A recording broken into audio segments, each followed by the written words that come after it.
First ప్రజలకు ఇచ్చిన హామీలను నెరవేర్చే పనిలో ఉన్నాము. అవి గాడిన పడిన తర్వాత వీటిని ప్రయారిటీలోకి తీసుకుంటాం. అప్పుడు దాకా కొంచెం రోజా లాంటి వాళ్ళు ఓపిక్ గా ఉంటే, రోజాకు సంబంధించిన ఆస్తులు కూడా ఉన్నాయి కాబట్టి సరౌండింగ్స్ లో, వాటి జోలు కూడా ఒకసారి వెళ్తాం కంపల్సరీగా. ఆ రోజు హాయ్ చెప్తాం రోజాకి, అప్పుడు వచ్చి ప్రెస్ మీట్ పెడితే మేము కూడా హ్యాపీగా ఫీల్ అవుతాం.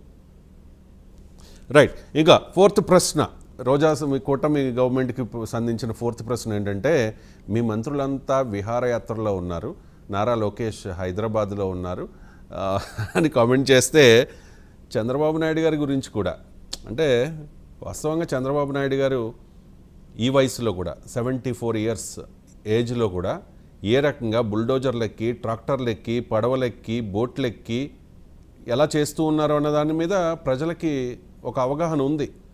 మరి ఎందుకో వీళ్ళు ఇంకా కూడా ఆ టైప్ కామెంట్స్ చేస్తూ ఉన్నారు.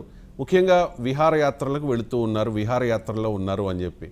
రోజా గారు విహారయాత్రకు వెళ్ళినప్పుడు మరి జన సైనికులు చేసిన ర్యాగింగ్ మీరు